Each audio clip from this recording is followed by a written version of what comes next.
Well, hello, boys and girls. It's when I feel like it o'clock, and it just so happens to be when I feel like it. Also, when I can. You notice I'm not in the bathroom. This is harder. It's easier up against the mirror. It's going to be all shaky and stuff. I'm Pearl of Wisdom, and you're listening to my NHL Pearls of Wisdom. I'm not in the bathroom because I met a nice young, well, she's not young, an old lady in the hallway where I'm living right now, and I was telling her about how I did my picks and stuff like that. We were talking. She asked. She was. I don't know. We got talking about the Oilers and Edmonton in general and stuff, and she said, "Well, you could just use my house." And I was like, "What?" She goes, "Yeah, you can use my house for the picks." Really? She goes, "Yeah."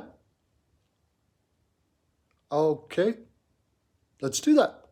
So I'm here. She doesn't want to be on camera. She's very shy. She's whatever the case may be. But I'm very appreciative to get out of the bathroom for a while. And I took this. I could have went anywhere, but she's got this beautiful plant. Look at that. See, a couple of them. My wife loves plants. I actually do too. Truth be told, I like plants, okay? I like it. There, I said it. I'm okay with that. Anyways, because of that, I don't know if I'm going to be able to do this every time, but it's just a better ambiance, don't you think? So, like I said, I'm Pearl of Wisdom. You're listening to my NHL Pearls of Wisdom. If you didn't understand what I just said, you can look at my other videos and they can tell you all about it, all about the stories. We're going to do NHL picks here. I'm going to do some picks for what is going to be tomorrow, 29th.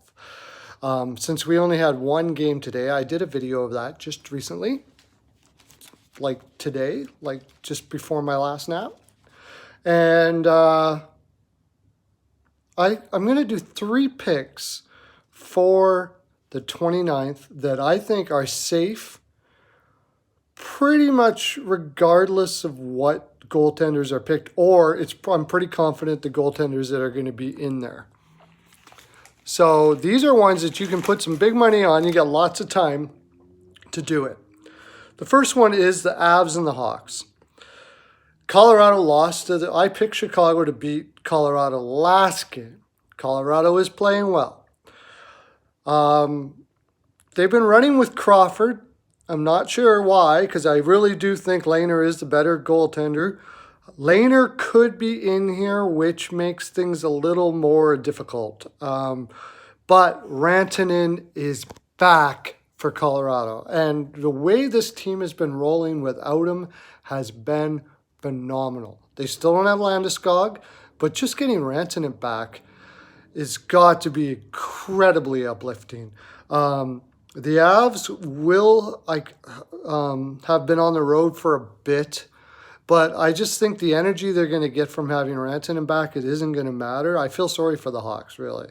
Now, if Lehner's in net, I give Avs about 70% chance of winning. If not, I'm like 85% chance. And I got them 3-1. So that's almost my guarantee. That's as guarantee as I'm going to probably ever. No, not give. The most guarantee one I had was Toronto over Detroit with the over yesterday. That's about as guarantee as I could get. I was pretty much 95% that was going to be the case for that game. Leafs versus the Sabres, since we were just talking about the Leafs. The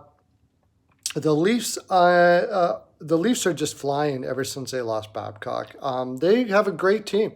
I picked them to make the playoffs for sure because you know what, the main reason why I picked, everybody knows about Marner, everybody knows about Matthews, everybody knows about Tavares, but what people shitting on Nylander. And I think the person affected most by the coaching of Babcock was Nylander. Nylander is an extremely laid-back dude. He's not a guy that you can push the buttons with. And if you watch him, you can tell that if you try to push his buttons, he's going to very F you. He's just going to be like, yeah, whatever. I think Nylander pissed Babcock off to all the heavens. With the whole thing that happened with Mitch Marner, and apparently he told Mitch Marner to write down who are the hardest working and who are not the hardest working. I have a feeling Nylander was low to the bottom of the list. Nylander's very laid back. I'm not saying he's not hardworking, but he certainly doesn't come across as such. He wants to come across as a guy who is just very easygoing, so on and so forth like that. I have a feeling a lot of that went around him. That was in 2017. I could be wrong because I'm not sure how much Nylander was playing at that time, but it wouldn't surprise me. Let's put it that way.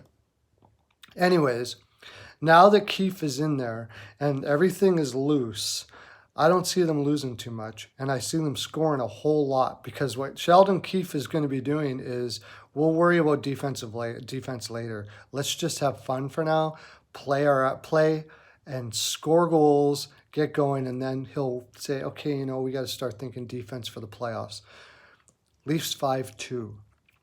Sort of what Tampa Bay should have did last year, by the way.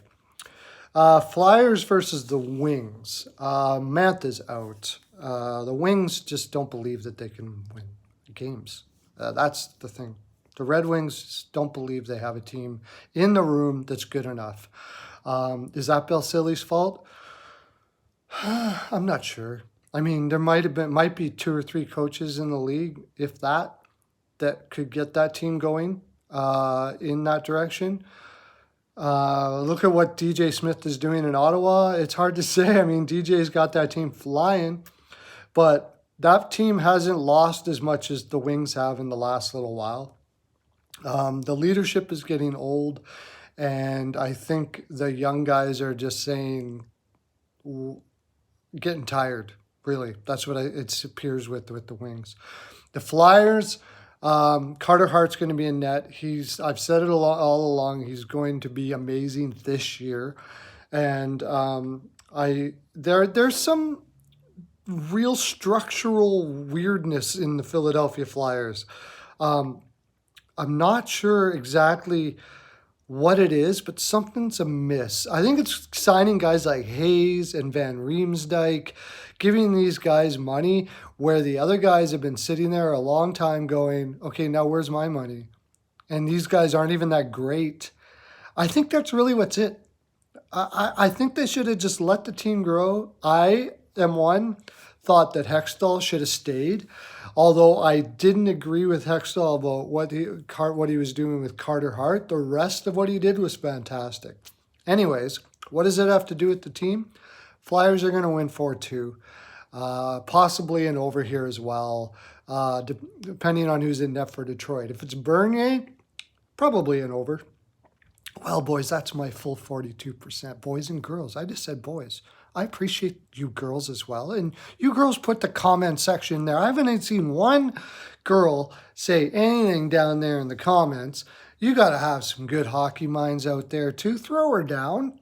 Give us your stuff. And remember that you can put your picks down there and I'll do a video for you. You tell me why, what your algorithms are like. Maybe you're like me and you run on just because you played before and you're watching the games and you just see energies or whatever the case may be. Whatever it is, put it down there. I'll do a video on it and we're going to have some fun and frolic, aren't we? Have a great day. Lots of love to you.